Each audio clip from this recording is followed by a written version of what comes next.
मंत्रिमंडल गठन के बाद आखिरकार मंत्रियों को पोर्टफोलियो दे दिए गए हैं। बीजेपी के रादौर से विधायक कैबिनेट मंत्री श्याम सिंह राणा को कृषि एवं किसान कल्याण, पशुपालन एवं डेयरी और मत्स्य जैसे अहम विभाग दिए गए हैं। कृषि मंत्रालय दिए जाने को लेकर श्याम सिंह राणा से खास बातचीत की गई है। उन्होंने कहा है कि आज ही कृषि विभाग के अधिकारियों से मुलाकात की है। श्याम सिंह राणा ने कहा है कि डीएपी की कमी ना रहे, इसको लेकर दिशा निर्देश अधिकारियों को दिए गए हैं। वहीं पर पराली के मुद्दे पर उन्होंने कहा है कि किसानों को वह अपील करते हैं कि किसान पराली ना जलाए। देखो, सरकार तो किसानों के लिए काफ़ी सब्सिडी की मशीनें भी खरीदी हैं, पैकिंग भी करते हैं, उसकी पैकिंग करके इंडस्ट्री में उसको हर साल बेचते भी हैं, तो वो भी काफ़ी हुआ। लेकिन इस बार काफ़ी बारिश की ज़्यादा रही, कहीं कहीं खेत गिल्ला था, वो मजबूरी रही होगी किसान की, क्योंकि उसने फसल अपनी जल्दी बोनी होती है। लेकिन फिर भी हम किसान भाइयों से अनुरोध करते हैं, बेनती करते हैं हाथ जोड़ के, भाई पराली को अगर खेत में ही खपाया जाए तो खेत की फर्टाइल हो जाता है। मैं खुद किसान हूँ, मैंने ये एक्सपेरिमेंट भी किया। पराली को खेत में खपा के आलू की फसल की, आलू बहुत होया। गेहूं की फसल करी, गेहूं बहुत अच्छी हुई, क्योंकि गेहूं की जब फसल बोते हैं तो बोते टाइम ऐसा लगता है भी खेत तैयार नहीं हुआ और घर के भी नाराज हो जाते हैं, भी गेहूं अच्छी तरह नहीं बोई गई। लेकिन वो फाने दिखते हैं ना दान के, उसकी वजह से है।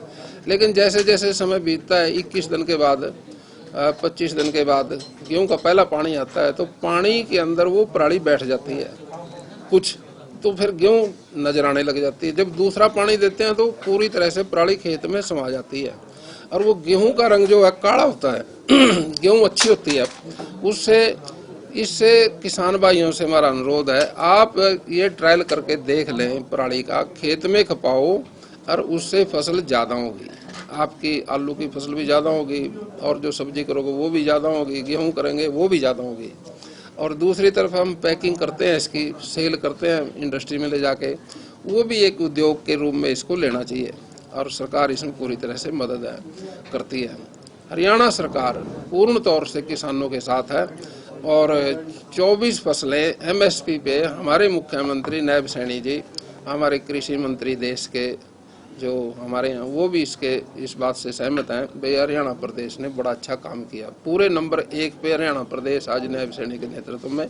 मैं समझता हूँ अगर पंजाब भी इसी रास्ते पे चले तो किसानों की सारी समस्याएं दूर हो जाएंगे। बॉर्डर पे किसान बैठे हैं, किस लिए? एमएसपी के लिए।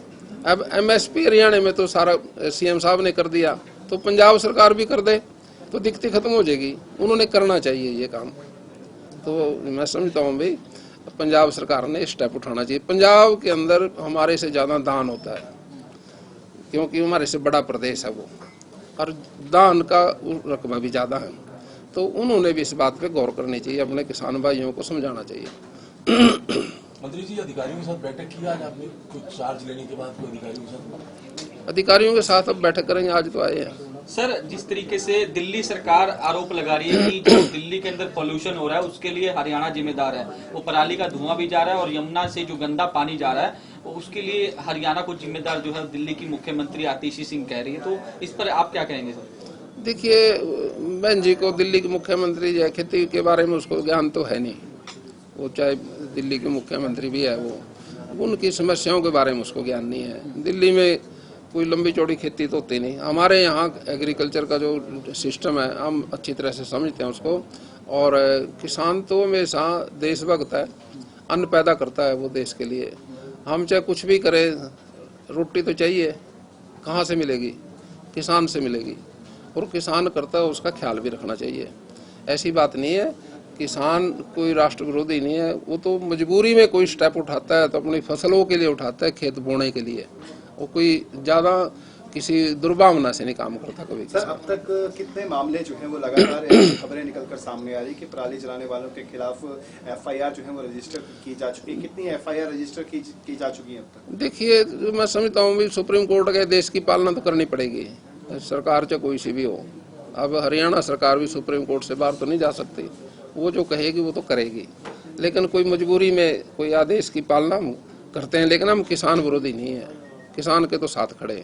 हम उनको ये समझाएंगे भी भाइयों, जो पॉल्यूशन खराब होता है उसमें ना तो आपके लिए फायदेमंद है, ना उनके बच्चों के लिए फायदेमंद है, ना आम नागरिक के लिए है। जो हम खेती करते हैं, खेती करने वाले गांव से बाहर जाके कुछ छोटी छोटी डेरों के अंदर भी बसे हुए हैं, हम उनको ये कहते हैं भी चारों तरफ आपके खेत है, डेरा आपका बीच में है, अगर हवा चल रही है ऊपरली खेत के आपके ऊपर डेरे पे आ रही है, उस समय में आप स्प्रे भी ना करो ताकि उस हवा के जरिए से आपके डेरे में जहर ना आए। तो तरले पासा करो जिस तरह से हवा इधर जा रही, जब इधर की चलेगी तो फिर इधर कर लेना। हम तो बड़ी चकसाई के साथ काम करते हैं, किसान भाई हमारे से ज़्यादा समझते हैं भाई हमने क्या काम करना है, वो हमारे से ज़्यादा साइंटिस्ट भी है और ज़्यादा समझदार भी है। लेकिन कोई मजबूरी में स्टेप उठाता है, उसकी कोई मजबूरी हो सकती है, लेकिन ऐसी मजबूरी में उठाया कदम कोई अच्छा नहीं होता। सर, एग्रीकल्चर विभाग द्वारा हाल ही में एक पत्र जो है वो जारी किया गया जिसमें कहा गया कि यदि कोई भी किसान पराली जलाता हुआ पकड़ा जाता है तो ऐसी स्थिति के अंदर 2 साल के लिए एमएसपी जो है वो नहीं खरीदी जाएगी। इस बारे में आपको इंटीमेट किया गया था, नहीं किया गया था, और अब क्या इस लेटर को विड्रॉ कर दिया जाएगा, क्या रहेगा आगे? देखिए, रात को तो महकमा मिला मेरे को 12 बजे 1 बजे। अब मैं अपना गौशाला में गया, पहले तो गौशाला में जाके यहाँ आया। अब वो लेटर के बारे में पता करेंगे, हम रिक्वेस्ट करेंगे सुप्रीम कोर्ट से भी ऐसे लेटर जिससे किसान को नुकसान हो, तो हमारी इच्छा तो ऐसी नहीं है, कोई मजबूरी में स्टेप उठाना पड़ता है वो अलग बात। विभाग द्वारा जारी किया गया था सर वो लेटर? हाँ जी, कृषि विभाग द्वारा लेटर जारी किया गया था। तो कृषि विभाग तो मेरे को रात मिला, आज रात को। मैं तो अब करूंगा ना बात। कांग्रेस जो है वो लगातार ये कह रही है, कहा जा रहा है कि फसल का उठान नहीं हो रहा। भूपेंद्र सिंह हुड्डा कह रहे हैं कि मंडियों में फसल पड़ी है और एमएसपी पर खरीद नहीं हो रही। देखिए, अब हुड्डा साहब बड़े आदमी हैं। हुड्डा साहब जब रैली करते थे, किसान भी उसकी स्टेज पे बैठते थे, आड़ती भी उसकी स्टेज पे बैठते थे, सेलर वाले भी उसकी स्टेज पे बैठते थे, सारे तो वहीं बैठते थे। वो हमने तो कहा था भाई इसके पास बैठोगे तो नुकसान हो जाएगा। तो भारतीय जनता पार्टी किसानों के पक्ष में है और किसानों के साथ मोदी जी हमारे और प्रदेश के जो मुख्यमंत्री हैं नायब सैनी जी, ये भी किसान है, मैं भी किसान हूँ।